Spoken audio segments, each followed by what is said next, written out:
What is up, everybody? Cheers. Happy, what is today? Wednesday, June 25th, 2025. I love the number 25. Just throwing that out there. Shout out to all the mods, members, subscribers, lurkers. You're going to have an opinion at some point. Thumbs it up, thumbs it down. Also, use the comment section of the video to input your thoughts.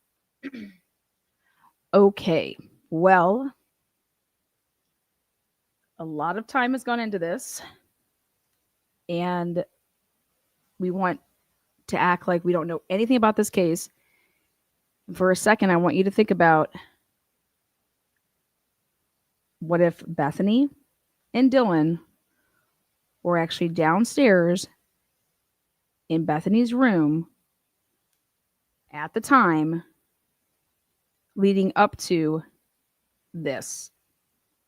For example, if Dylan and Bethany are in the same room downstairs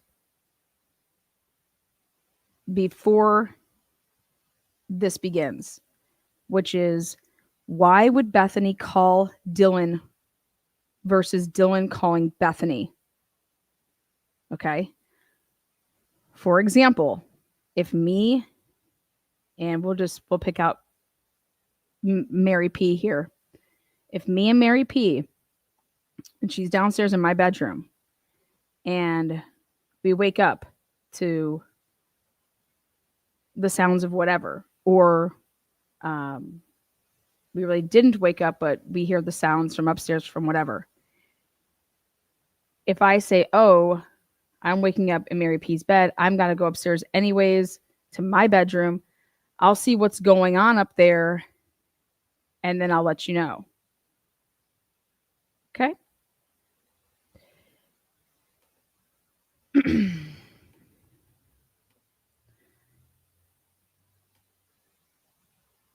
So it's really important to understand why Bethany would have called Dylan first versus Dylan calling Bethany first.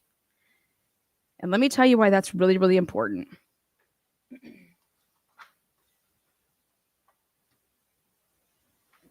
Because if you take the state's, this is their motion, the state's response to the defendant's motion in limine number 7, which is the bushy eyebrows. Kudos to Ann Taylor. Ann Taylor put in a whole bunch of different motion limines, and what she got out of the deal is a peek at how the state is going to approach this and what the state knows, or what the state's going to attempt to say that certain things occurred in this way. So kudos to Ann Taylor. If you guys can't see through it, I will point that out to you. When the state says that these are the facts, on November 13th, 2022, sometime before 419, the reason they say sometime before 419 is because that's when the first phone call happens. 419 in 7 seconds. DM received a call from Bethany. That's why they have to say here on November 13th, sometime before 419. Okay. And it says DM observed a person inside her residence, which she shared with her 4 roommates. I thought to myself, wait. Dylan woke up to what she heard was somebody saying there's somebody in the house, meaning Dylan was alerted by actually one of her roommates that there was somebody in the house. Okay. But here, this are the facts that they want to go with, is that on November 13th, sometime before 4:19 a.m., DM observed a person inside her residence, which she shared with her 4 roommates at 1122 King Road. C states, and they're using her call log. C states Exhibit 1, which is summary of DM's phone records. Now, DM placed several phone calls and sent several text messages to her roommates. Again, using the phone records as that's what ID is here. That's their source. But the problem is, right? We now all know the truth, which is Bethany called DM. And I said to myself, why would Bethany be calling DM? What is the other most logical explanation for that? And that would be, well, if I was with DM and DM was with me, right? And I'm Bethany, and one of us goes, okay, I'm going to go upstairs and check it out. Okay, yeah, let me know what's going on. Like, text me, tell me what's going on. Like, play by play it for me. Go basically, when people go spy on people, hey, oh my God, is Ethan and Dana fighting again? Like, go see what's going on. And like, play by play it for me. Okay. So the reason I want you guys to think about it from this standpoint is that's why Bethany would have then called Dylan to say, because Dylan hasn't gotten back to Bethany, right? So Bethany would call her and say, hey, what's going on? Is everything okay now? Like, is everything good? What happened? Because this cannot be true if the state's trying to sit here and say that Dylan called all of her roommates to let them know what she saw. That's factually wrong, because Bethany called Dylan, and the state is basically showing us that they were going to try to get around that actual huge fact, is that if Dylan saw something, why would she didn't alert to call anybody? It wasn't until Bethany called Dylan that then shit started transpiring, right? So now think about this. If you go upstairs and you're supposed to be play by playing it, right? Okay. And so Dylan goes upstairs, Bethany calls her, and they talk here 26 seconds. Okay. Then DM, because she goes up the stairs and she's trying to see what's going on. DM then calls Xana. DM then calls Kaylee. DM then called Bethany back. Okay.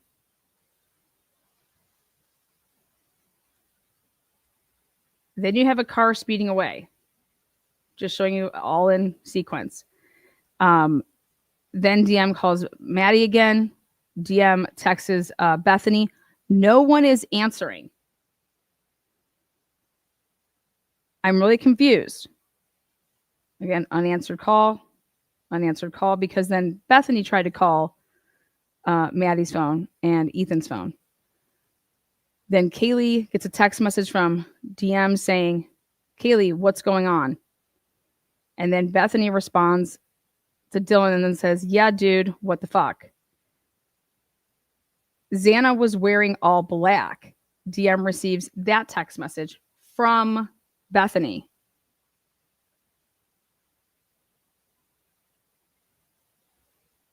Like, if you want to talk about people play by playing it and separating to go see what's going on, and then you're responding with all of this stuff.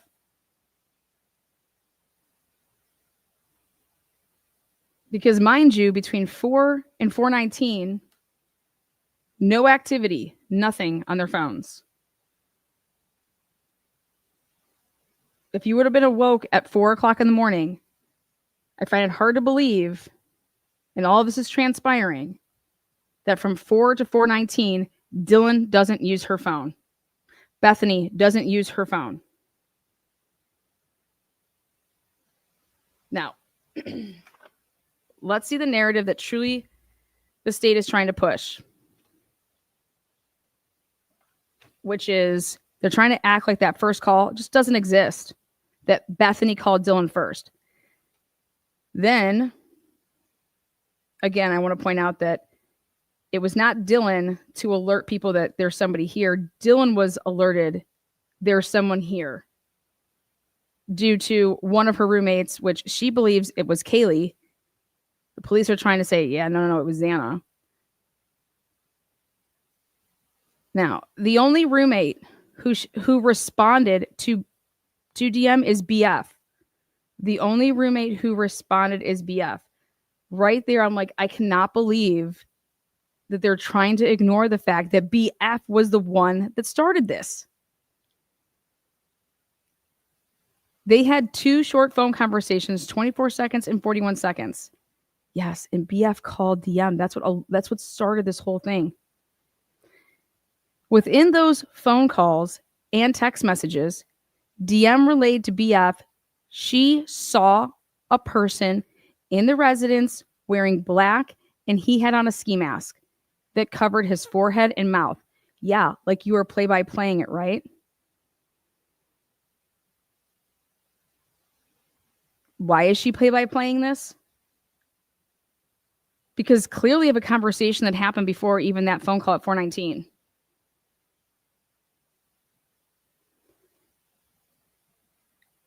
On November 13, 2022, at approximately 11:56 a.m., then boom, they just jumped to that. Boom, jump to 11:56. Now, this has to do with the bushy eyebrows. But we're not going to jump to that.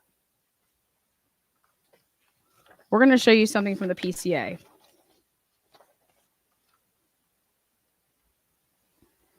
DM and BF both made statements during their interviews that indicated the occupants of the King Road residence were home by 2 a.m. Now we find out that's not true.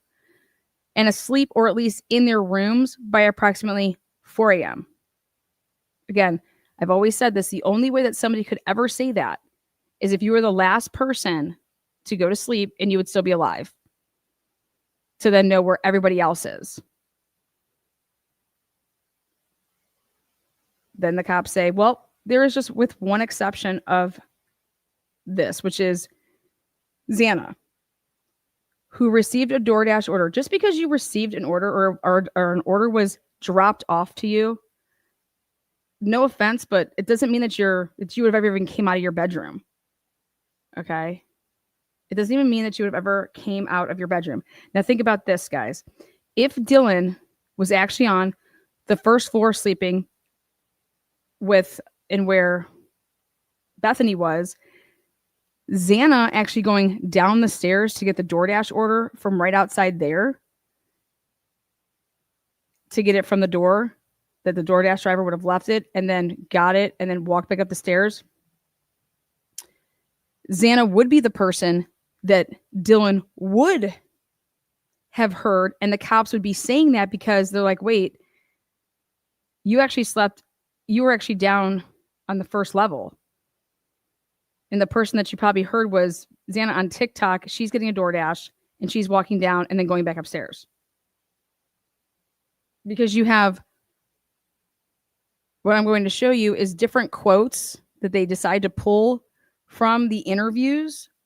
And I'm going to show you how a normal interview would be conducted, where you're asking your interviewee, hey, where were you when you saw X, Y, and Z? You know, here's a map of your house. Where were you when you saw, you know, this guy with the mask? And we're going to get to that. But the last part about this is for the DoorDash driver to supposedly report this information, which was that Xana received a DoorDash order at the residence at approximately 4 a.m. And law enforcement got this by saying that they talked to the DoorDash delivery person who reported this information. What did they report? That I dropped off a delivery? Because they're removing Xana from her bedroom. Okay? And that would mean that your DoorDash driver, according to this, is telling you, yeah, I physically handed it to somebody. Oh, you know who Xana is? Versus one of the other people. So again, the DoorDash driver would have to know who Xana was and be saying that I physically handed it to her. And that's how you could then say that, with the exception of Xana, who received a DoorDash, and we got this information from the DoorDash driver because they actually handed it to Xana.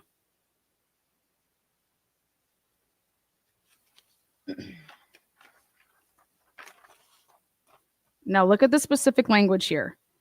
DM stated, this always caught me, is like, what the F? DM stated she originally went to sleep in her bedroom. DM stated she originally went to sleep in her bedroom. She originally went to sleep in her bedroom. Doesn't say the time. On the southeast side of the second floor. It's just period. Now, they want us to then think that, okay, DM stated she was awoken at 4 a.m. by what she stated was sounding like Gonzalez playing with her dog. It doesn't say that this happened in her bedroom, that she awoke in her bedroom, though. If you actually look at how cops, hey, that's a true statement. This is a true statement.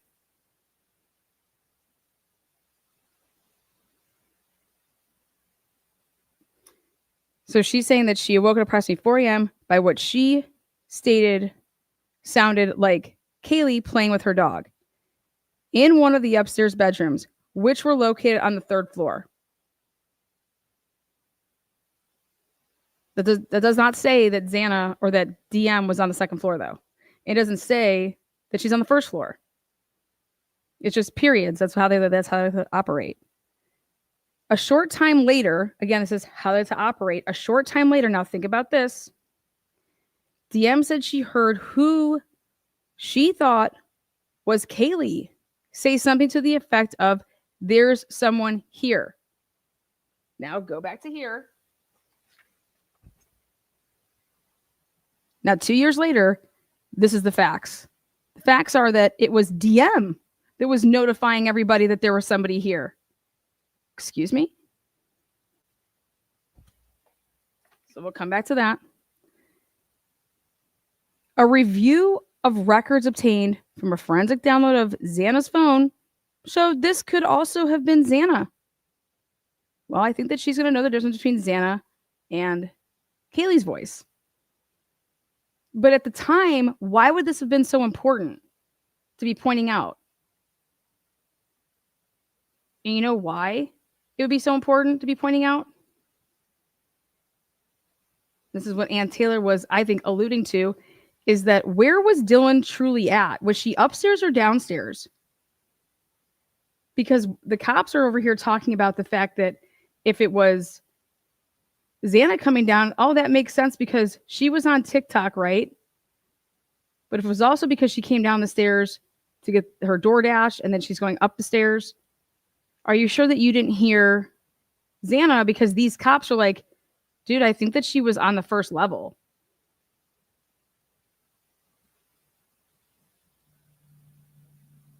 Or is this just like a nice little fucking fuck away round because we never really asked Dylan, or Dylan didn't know, or it didn't make any sense?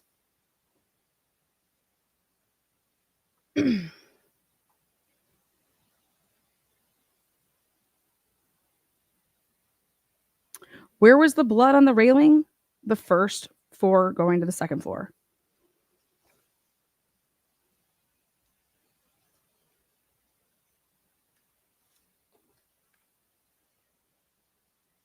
Okay. DM stated she looked out her bedroom. Now picture this, because it doesn't say when, right? Now, if DM was originally downstairs, okay, and after she hears this commotion and Bethany and her are like, what the fuck's going on? And DM's like, I'll go up there and see what's going on. So she would then be coming from downstairs to upstairs, meaning the second level. And when she's doing this, she'd be coming from downstairs to upstairs, right? Which puts you, I'm going to share screen here. If you guys want to see the angle that I'm referring to, what's very important, this lovely angle.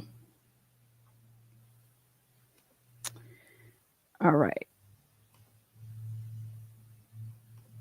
Welcome in. Here we go. Okay. Moderators, just for the time being, please just delete any message that has to do with anything that's not about what we're talking about here. Okay, so coming from the bottom to the top of the first floor, Here's the one angle, but this is more importantly the angle I want you to see. Yeah, no, from over here.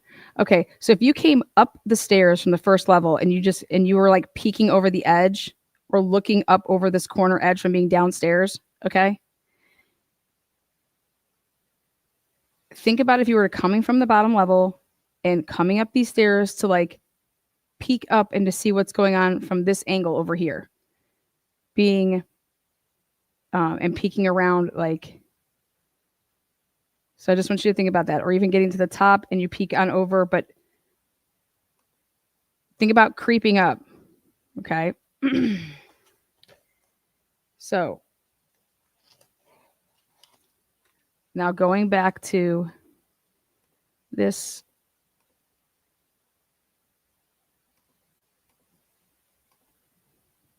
Okay. DM stated she looked out of her bedroom but did not see anything when she heard the comment about someone being in the house.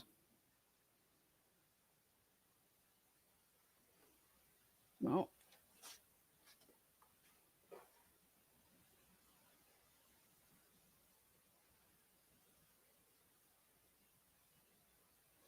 this is where it's going to get interesting. Again, think about why the cops had to say, well, are you sure it wasn't Xana? And the only reason that would be is because, holy shit, if you're saying that it was Kaylee, that means Kaylee came all the way down to the first level. And remember Dylan saying, running up and down, she says, Ann Taylor says, yeah, carrying the dog. Remember all that stuff? Wait till you guys see what's about to come. Because remember, this was just for the purposes of the whole not using the eyebrows. And it wasn't about the interviews and that you're just totally botching what the heck Dylan's telling you. Okay. So now coming back to here. Oopsies. Oops, just go like that. Okay. So DM stated that she opened her door a second time when she heard what she thought was crying coming from Xana's room. DM said that she heard a male voice say something to the effect of, "It's okay, I'm going to help you." At approximately 4:17 a.m., and this is just off of the camera, so it has nothing to do with Dylan or anybody saying anything. But here, a dog can also be heard barking numerous times starting at 4:17 a.m. The security camera is less than 50 feet from the west wall of Xana's bedroom, but it is also 50 feet from the opposing bedroom from Bethany's room, that spare bedroom, where if Murphy was put in that bedroom. So this whole thud and hearing the barking, and they want to focus on that it is 50 feet. It's also 50 feet or actually probably less from the spare bedroom that would be across from Bethany's bedroom. Okay, now, next. When DM stated that she opened the door for a third time, okay, after she heard the crying and saw a figure clad in black clothing and a mask that covered the person's mouth and nose walking towards her.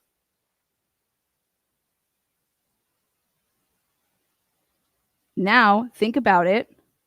Towards her. Remember, she's doing play by play. So I want you guys to now picture Dylan, somebody walking towards her from a different angle. If you were over here, okay, and now listen to the language that I'm going to show you. Okay. So picture if you're standing over in this area or you're leaning over and looking over here. Okay. So here we go back to, I'm going to point out. I went ahead and I paid attention to these interviews. First one of which is most important is what's on the body cam that features Noonan's. Because at 12:09, he was able to get some stuff out of Dylan to the point that she says something like not insanely tall, wearing all black, and a mask that was just covering his forehead and mouth. Now think about you being able to see all this, okay? And it was defense exhibit number 2 for what this was. Now look at page 17. That means when he was talking to Dylan, there are 16 pages of transcripts before you even get to talk about this. So there's 16 pages before that. Later, DM repeated the description, which is he was a little bit taller than me. I couldn't really see much of him, and I'm almost positive he was wearing a full black outfit, and he had this mask that was just over his forehead and mouth. Great. Awesome. But it's what she says here. DM gave the description a third time, repeating that, he was like basketball player kind of skinny. And a voice she did not recognize. Boom. Now, this is what's really, really important, is that in order for you, it's not just that you saw, or I'm sorry, it's not just that you heard a voice, okay? Like they tried to say in the probable cause affidavit. Here, she is clearly saying that the voice is with the person who's wearing the mask, okay? Because the only way that you could say that is if you are hearing the voice while you're looking at the man in the mask. And so think about this. She would then have to be watching and hearing this person that has the mask on saying, I'm here to help you with, whatever the lingo is. Okay. So in order to say that you didn't recognize his voice, the masked man's voice, you would have had to see the masked man and that he is speaking. Otherwise, you could never make this. And I'm going to give you an example. Okay. Me and Mary P go to a Halloween party with our friends. Okay. We're all dressed up in costumes. All right. Everyone's all dressed up. So you don't know who people are. Okay. But they come up to you and they're like, hey, Lana, what's up? And I'm like, oh my God, that's Jill. Like, oh my God. Like, it's totally like, oh my God, is that you, Jill? No way. Or it's a dude and he's, all dressed in, God knows what, the curtain from Karate Kid. And then you hear somebody talking and you're like, oh my God, that's totally Bill. Okay. I would not be able to say that the guy behind the curtain is somebody that I don't know and that I don't recognize unless they were to speak. Okay. I can't just say I'm in a bedroom of mine and I hear somebody say something along the lines of I'm here to help or whatever the lingo is. So I need you to start looking at that part differently. If you were to say that in a voice she did not recognize,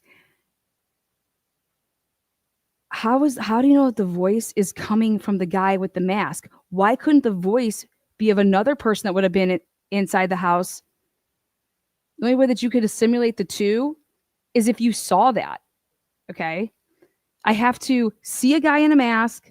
I have to hear the guy in the mask that I don't recognize, right? And now how do I know that I don't recognize the guy in the mask unless he did talk? And this is where the big boom comes. The same day at approximately 1:47 p.m., DM was interviewed at the Moscow Police Department by Detective Lawrence Mowry. During the interview, DM reported she saw a white male she did not know. How do you know if you know him or not? You guys, if I go to a party and it's a costume party, okay, why are you saying that I don't know that person? How does she know that she doesn't know this person under the mask? They just have a mask on, but that doesn't mean that you don't know them. You could actually know them, right? But the only way that you could say that you didn't know them is because, yes, they had a mask on. I didn't know them because they were talking. I don't recognize the voice. Obviously, they have a mask on. I couldn't tell who it was. But in order for you to say that you didn't know who that person was, I don't know that person. Then that means that you would have seen them in the mask while they were talking.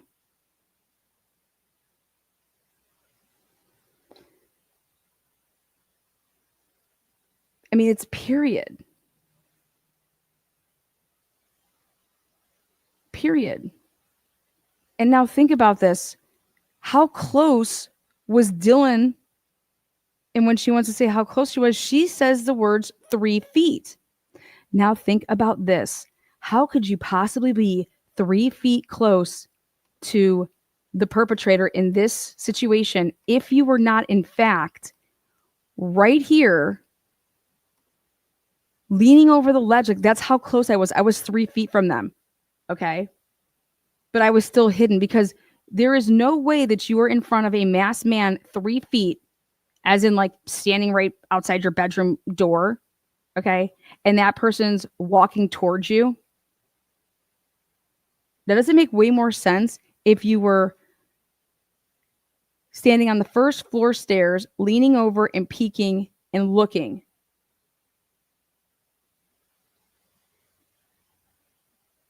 What makes more sense? Well, I'm going to tell you what makes way more sense when I reveal the rest of this, which is there's certain language that you would and wouldn't use. Okay.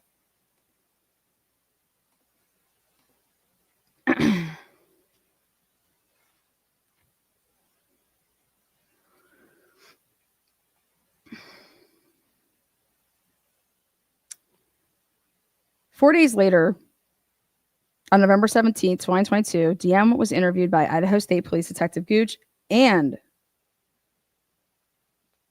Dustin Blaker. DM gave a detailed recounting of what she did on Saturday, November 12th, 2022. And I'm laughing at it because detailed, well, she clearly didn't give a detailed accounting of that because she clearly left out the fact that she saved a contact at 3:51 a.m. as she continues to say that she went to sleep at 3:20 a.m. Unless she went to sleep at 3:20 a.m. downstairs in Bethany's room. Okay. Wakes up and then goes upstairs after in between 3:20 and 3:51. There's so many possibilities there. But this comes out 19 pages into the conversation, at least being transcribed, to then the 50-page point. And then this is what transpires sometime between 4 a.m. and 4:20 a.m. Now, when they say sometime between 4 a.m., what is giving them this 4 a.m.? Why are they saying 4 a.m.? Dylan's not using 4 a.m., but somebody is using 4 a.m. And the only time that comes out is on the 911 call when it's like, oh, they saw, talk about, let me tell you what happened at 4 a.m., 4 a.m., 4 a.m., 4 a.m. Why wouldn't they be saying, if they were going back to look at all their texting and stuff, why wouldn't they be saying, let me tell you what happened at 4:20? Let me tell you what happened at 4:30. Because in their phones, neither one of them would have had shit at 4 o'clock. If their friends are like, what the hell happened? What time did you guys start texting each other? What time did you guys start calling each other?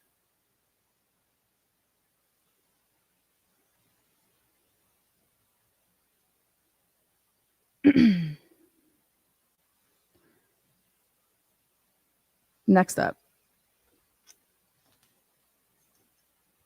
I want you guys to see here.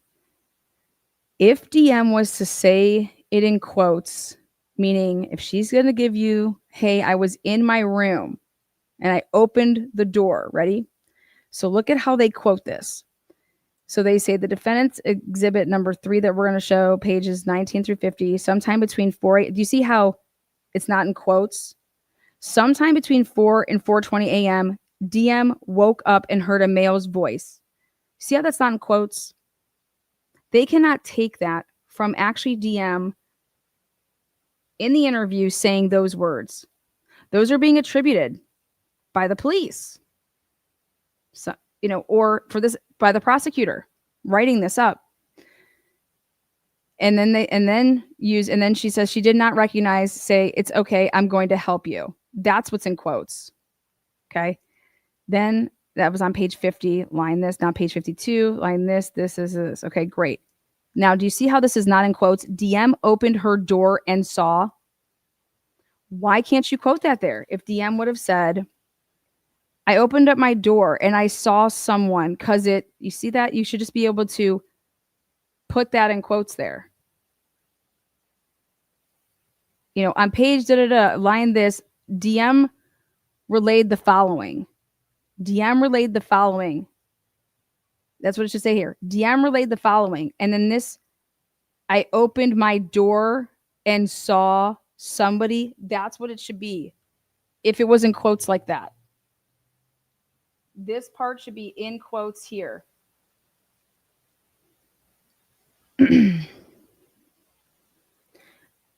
If Dylan truly said it like this, I opened my door and saw someone, because from my mind, it's like I was almost wearing like these blurry glasses and just like continuing on. It's not there.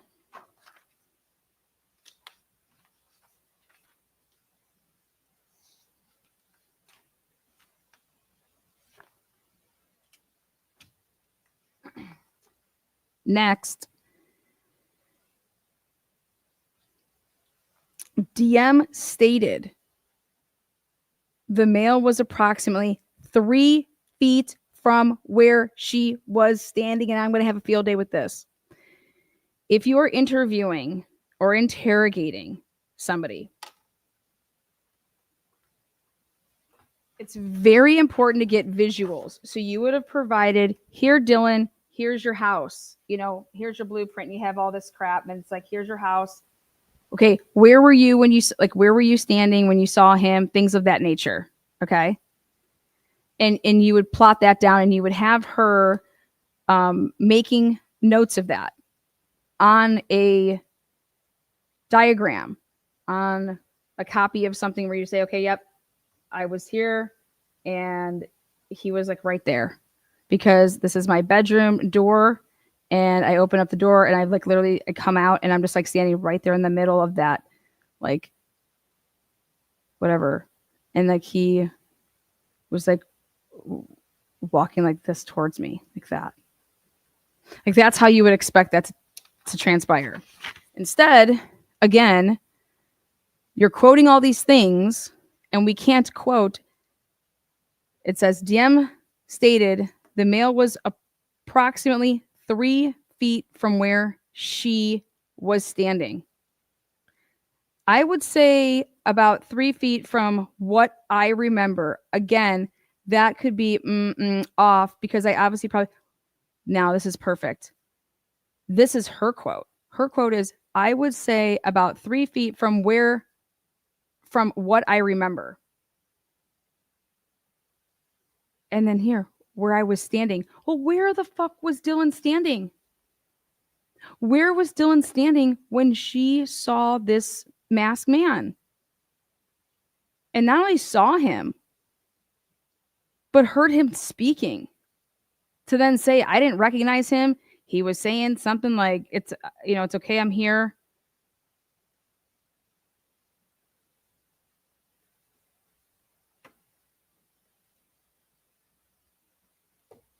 She then says, in quotes, obviously probably still a little bit drunk, I just woke up.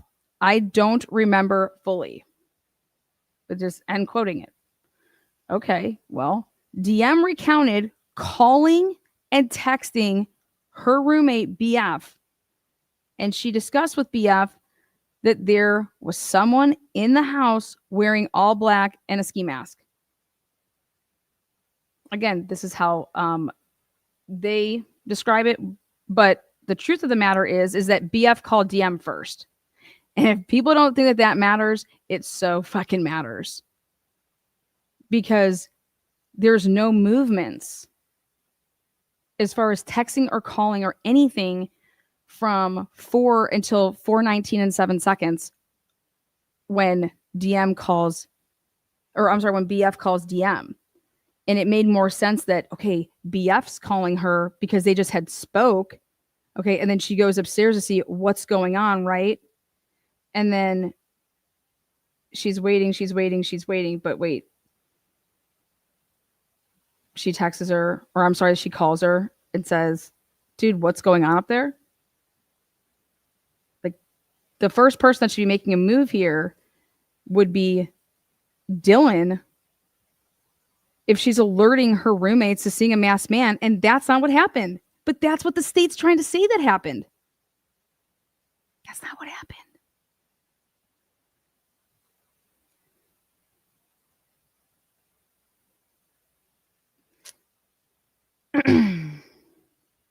DM was then caught saying she conveyed to the interviewers that the facts didn't fully make sense to her. Why? Well, I mean, the facts didn't fully make sense to her.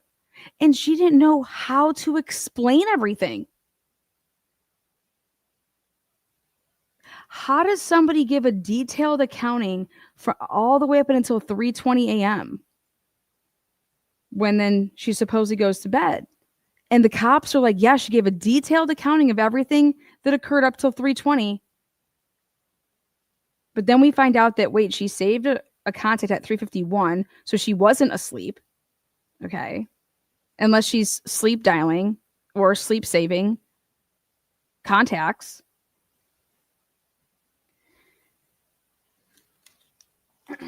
And now here is the chef's kiss. Okay. Ready. Detective Gooch explained to DM that, hey, the important thing is just tell the truth. Just tell the truth. That's the most important. Okay. And she did that at lines 19 to 24, but not all the way until page 92. Do you know how long of a conversation you're having? Do you know how long a conversation you're having? And you wait to page 92 of transcripts to tell somebody, hey, the most important thing is to just tell the truth.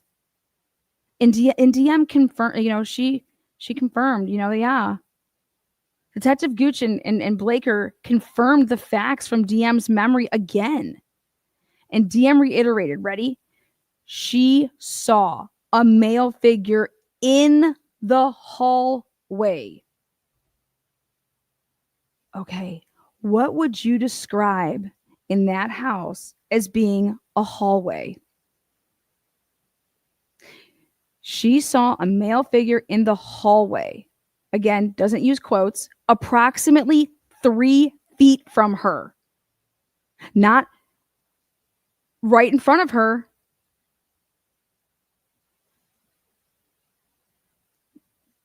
I'm going to show you where there's hallways in that house that you would say she saw. And why can't they just quote? Why can't they use the quotes around the most important parts? Instead, they say, the prosecutor says, she saw a male figure in the hallway, approximately 3 feet from her. He was holding something. Really? Again, that's not in quotes. That's not in quotes. Look at them crafting this shit. That's not in quotes. He was wearing all black, not in quotes. His forehead was covered. He was wearing a mask. She remembered his eyebrows.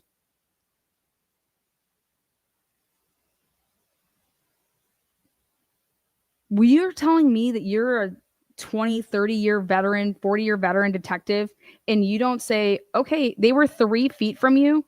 Where were you standing when this perpetrator was 3 feet from you? And that this perpetrator was speaking? Was this perpetrator telling you, it's okay? It's okay, I'm here to help. To Dylan?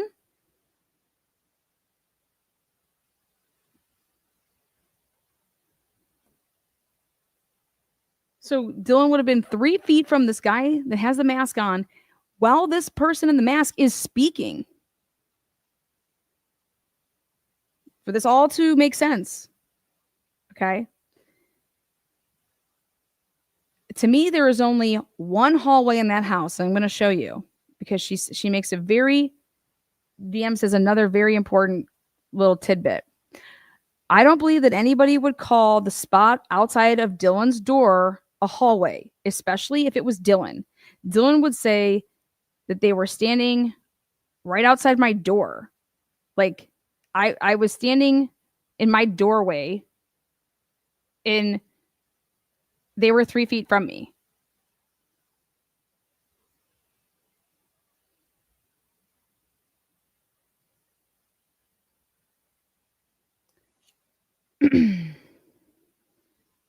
Again, I'm pointing out she doesn't say, at least from this, what we have, she does not say that I was in my doorway and he was da da da.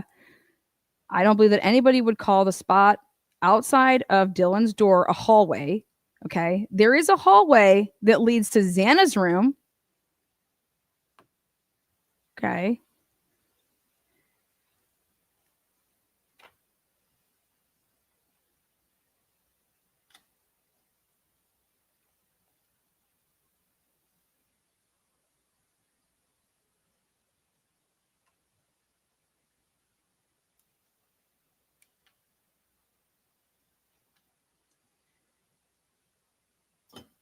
This is where they made the horrible mistake. The prosecution wants to point out that, hey, guess what? On December 1st, oh, the defense just clearly forgot to talk about this, which was, in quotes, because it wasn't added, a transcript which were not included in Defendant's Exhibit 7, pages 21 through 29. DM reported she heard a man's voice and it wasn't Ethan's. Well, that actually makes it look way worse. You heard a man's voice and it wasn't Ethan's. Where were you when you heard that voice? And wherever you were, did you have eyes on the masked man? Yes or no?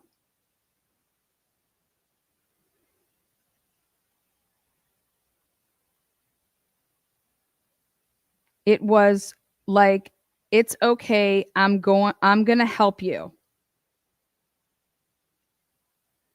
Now, maybe does the whole frozen thing start to come into play here? Okay, because this was only supposed to be about the eyebrows. So, but I'm taking this stuff from it because Ann Taylor was clearly, I think, wanting some information on how they were going to go about explaining some of this shit, which is, DM, did this person say that to you? This whole time, it's been inferred that the I'm going to help you, it's okay, I'm going to help you, was to Xana.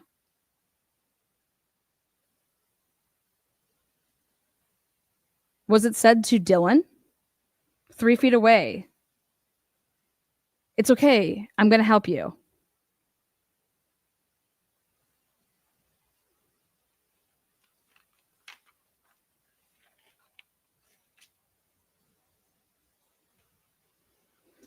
On December 1st, 2022, page 97, lines 6 through 7. From what I remember, I think he was like just like walking past that little wall and going toward the kitchen. Bingo, bango, bongo. There you have it. I told you this live. You don't want to miss it. And I'm going to show you how she could only be talking about one thing and one thing only, is where was Dylan standing for her to be able to say this. I think he was like just like walking past that little wall and going towards the kitchen. Going towards the kitchen. That means you're not in the kitchen yet. And you have to walk past some little wall thingy, right? Here you go, ladies and gentlemen. Take it to the bank. Where would one be standing to say that you went past that little wall thingy? Well, That would mean you're standing, like I believe, on these staircases to be able to give this type of a description, and you're going past the little wall thingy.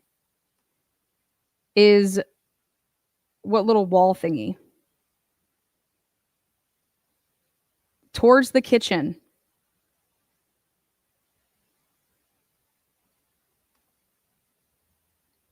Hallway. Where would be the hallway? Saw him in the hall. He was in the hallway. Hallway's back there. Walking toward the kitchen.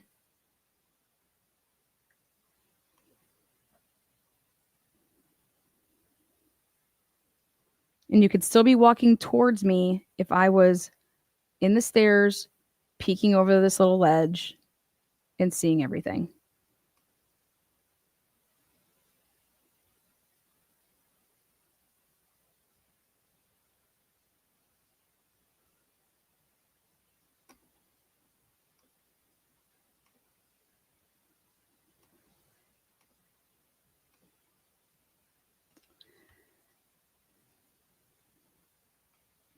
From what I remember, I think he was like just like walking past that little wall and going towards the kitchen.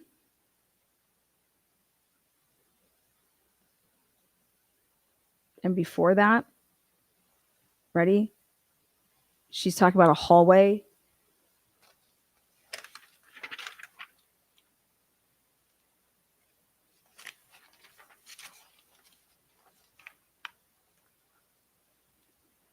She saw a male figure in the hallway, approximately 3 feet from her. He was holding something. He was wearing all black clothing. His forehead was covered. He was wearing a mask. She remembered his eyebrows. ID at page 96, lines 18 through 24, page 97. Defendant's Exhibit 6, page 105, lines 18 through 25. Corporal Blaker asked what was covering his face. I don't know, weird looking mask. It wasn't like the regular ski mask with like eyes. And, you know, because I saw his eyebrows and I think I saw his nose and like this part of his face, but I don't know.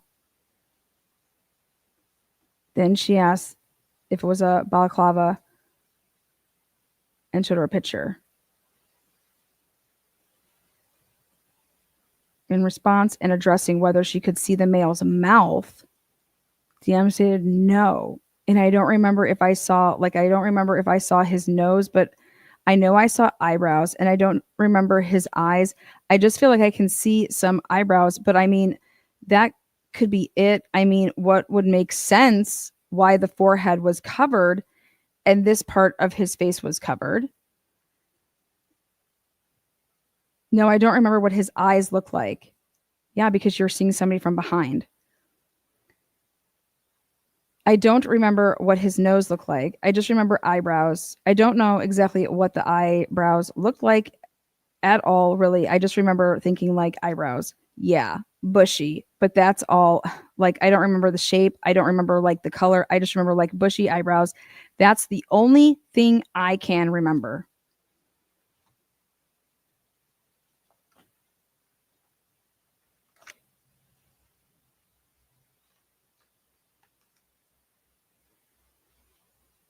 Jen reported she heard a male's voice, and it wasn't Ethan's. It was like, it's okay. I'm going to help you. Well, I don't think that was towards Xana or any victim. And all of this is emerging December 1st, 2022. Then from what I remember, I think he was like just like walking past that little wall and going towards the kitchen. Do you understand? There is no way in hell that I'm going to be describing it like that. I would be saying he was walking towards me from the living room. I'm standing right outside my door and this motherfucker is walking towards me. And then what? And then I just remember then you're going to say, I think he was just like walking past that little wall and going towards the kitchen. In order to be over here saying that she's credible with saying the words bushy eyebrows and I can say bushy eyebrows, don't you think one time in this whole entire brief that they would be saying that she was like, I don't know, right in front of him? Well, how could one say that? Because then wouldn't she be dead? So where was she when she saw this? She wasn't in her room. Nobody would be describing any of this. Also, then, you have to ask yourself,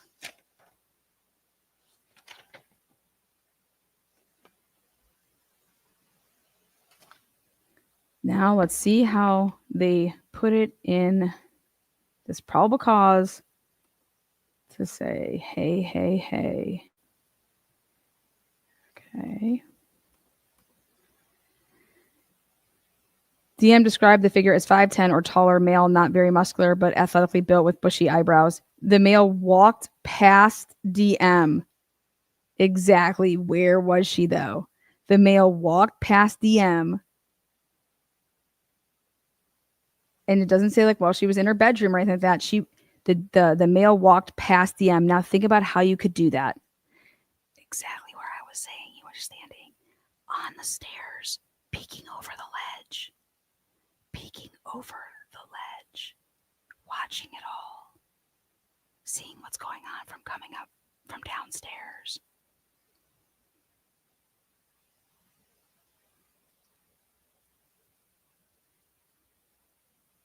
The male walked past DM as she stood in a frozen shock phase. Why do they have to use that language? Because Bethany had to call her and say, what the fuck's going on up there? What are you seeing? What's going on?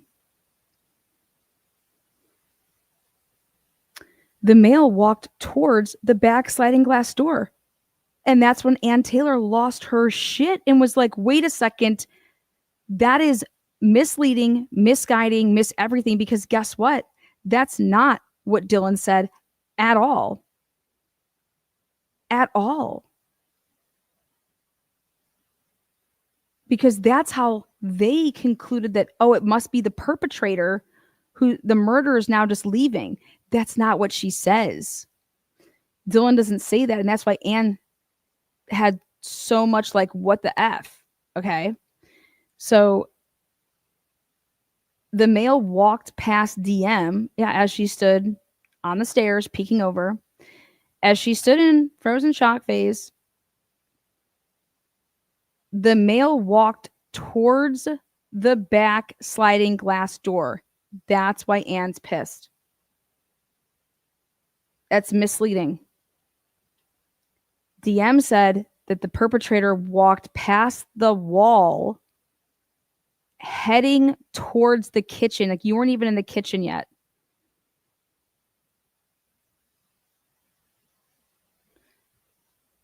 And then it says DM locked herself in her bedroom after seeing the male.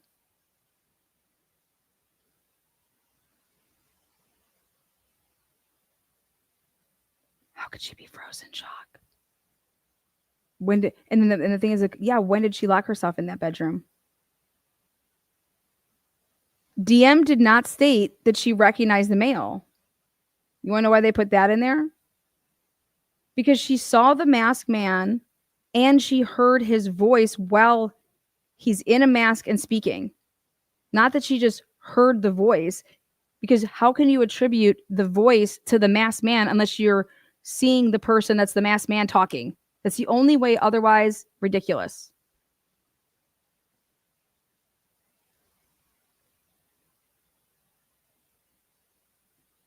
But this is how they say that this leads investigators to believe that the murderer left the scene, and you'd be wrong.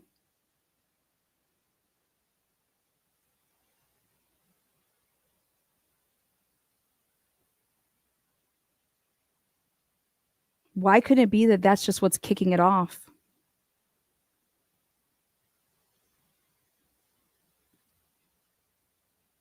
But everybody needs to start putting themselves back in this whole, where was Dylan and Bethany before 4:19 in 7 seconds? If it's a lie on what time Bethany, or Dylan rather, went to sleep, where she actually went to sleep, and why Payne had to put in there she originally, went to sleep in her bedroom. When was that? At 2? When she originally went to sleep was at 2, 2:15, 2:30, 3. They use no timestamps, and they just put sentences one after another, but with no sense of time. But the only place that you would be safe, clearly in that house while this was going on, was not on the second level and not on the third level, because that's where the homicides occurred, right? Would be either on the first level or not at the house.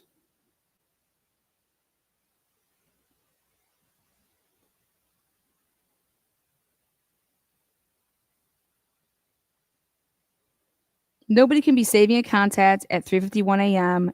and then just be awoke at 4 out of a dead sleep. Sorry, those don't go hand in hand.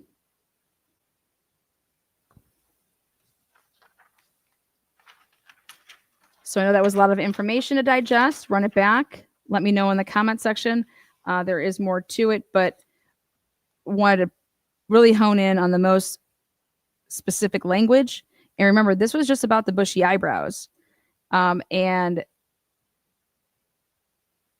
they revealed information that shows the state's narrative is to completely ignore that Bethany called Dylan first, and that's a red flag. That is a red flag. If the person in the house who saw the masked man, the state's trying to say they also saw this person, they also heard somebody saying that there's somebody here, and that Dylan was supposed to be alerting people to that, that is false. That is not true. Bethany called Dylan first, period.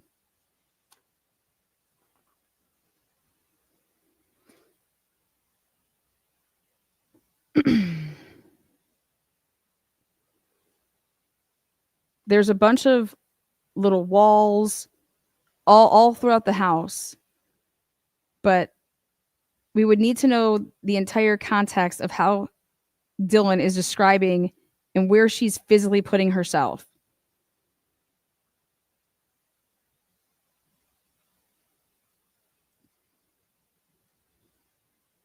See you tonight.